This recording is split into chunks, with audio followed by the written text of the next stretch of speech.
नमस्कार बच्चों।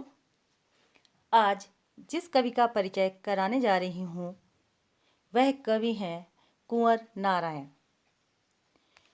इनका जन्म सन 1927 में 19 सितंबर को उत्तर प्रदेश में हुआ। इनकी प्रमुख रचनाएं हैं चक्रव्यूह, परिवेश, हम तुम, अपने सामने, कोई दूसरा नहीं, इन दिनों। ये इनके काव्य संग्रह हैं। आत्मजयी इनका प्रबंध काव्य है और आकारों के आसपास इनके कहानी संग्रह है। आज और आज से पहले इनका समीक्षा ग्रंथ है और एक और इनका ग्रंथ मिलता है, वह है मेरे साक्षात्कार। इनके प्रमुख पुरस्कार हैं साहित्य अकादमी, कुमारानाशान पुरस्कार, व्यास सम्मान, प्रेमचंद पुरस्कार, लोहिया सम्मान, कबीर सम्मान तथा ज्ञानपीठ पुरस्कार। न जाने कब से बंद एक दिन इस तरह खुला घर का दरवाजा, जैसे गर्द से ढकी एक पुरानी किताब। गर्द से ढकी हर पुरानी किताब खोलने की बात कहने वाले कुंवर नारायण ने सन 1950 के आसपास काव्य लेखन की शुरुआत की। उन्होंने कविता के अलावा चिंतन परख लेख, कहानियाँ और सिनेमा तथा अन्य कलाओं पर भी समीक्षाएं लिखी, किंतु कविता की विधा को उनके सृजन कर्म में हमेशा प्राथमिकता प्राप्त रही। नई कविता के दौरान जब प्रबंध काव्य का स्थान प्रबंधत्व की दावेदारी लंबी कविताएं लेने लगी, तब कुंवर नारायण ने आत्मजयी जैसा प्रबंध काव्य रचकर भरपूर प्रतिष्ठा प्राप्त की। आलोचक मानते हैं कि उनकी कविता में व्यर्थ का उलझाव, अखबारी सतहीपन और वैचारिक धुंध के बजाय संयम, परिष्कार और साफ सुथरापन है। भाषा और विषय की विविधता उनकी कविताओं के विशेष गुण माने जाते हैं।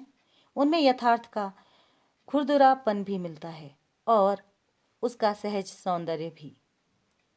सीधी घोषणाएं और फैसले उनकी कविताओं में नहीं मिलते, क्योंकि जीवन को मुकम्मल तौर पर समझने वाला एक खुलापन उनके कवि स्वभाव को मूलतः विशेषित करता है। इसीलिए संशय, संभ्रम, प्रश्नाकुलता उनकी कविता के बीज शब्द हैं। कुंवर जी पूरी तरह नागर संवेदना के कवि हैं। विवरण उनके यहाँ नहीं के बराबर है, पर वैयक्तिक और सामाजिक ऊहापोह का तनाव पूरी व्यंजकता के साथ सामने आता है। एक पंक्ति में कहें तो इनकी तटस्थ बेतराग दृष्टि नोच खसोट, हिंसा प्रतिहिंसा से सहमे हुए एक संवेदनशील मन के अलोड़ने के रूप में पढ़ी जा सकती है। यहाँ दो कविताएं ली गई हैं। कविता के बहाने, जो इन दिनों संग्रह से ली गई है। आज का समय कविता के वजूद को लेकर आशंकित है। शक है कि यांत्रिकता के दबाव में कविता का अस्तित्व नहीं रहेगा। ऐसे में यह लोग कविता की अपार संभावनाओं को टटोलने का एक अवसर देती है। कविता के बहाने यह एक यात्रा है जो चिड़िया, फूल से लेकर बच्चे तक की है। एक ओर प्रकृति है तो दूसरी ओर भविष्य की ओर कदम बढ़ाता बच्चा।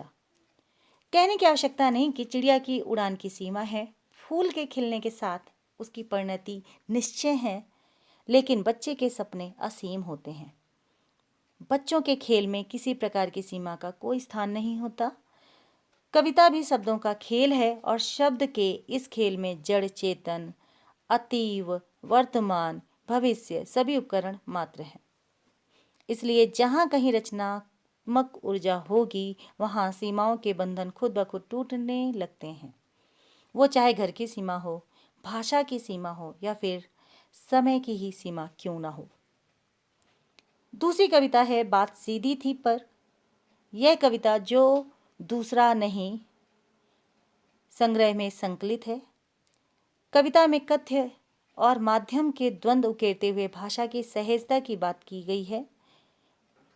हर बात के लिए कुछ खास शब्द नियत होते हैं, ठीक वैसे ही जैसे हर पेज के लिए एक निश्चित खांचा होता है। अब जब तक जिन शब्दों को हम एक दूसरे के पर्याय के रूप में जानते रहते हैं, उन सब के भी अपने विशेष अर्थ होते हैं। अच्छी बात या अच्छी कविता का बनना सही बात का सही शब्द से जुड़ना होता है, और जब ऐसा होता है तो किसी दबाव या अतिरिक्त मेहनत की ज़रूरत नहीं होती। वह सहूलियत के साथ हो जाता है। इन कविताओं को अपने अगले वीडियो में मैं आपको पढ़ाती हूँ। तब तक के लिए धन्यवाद।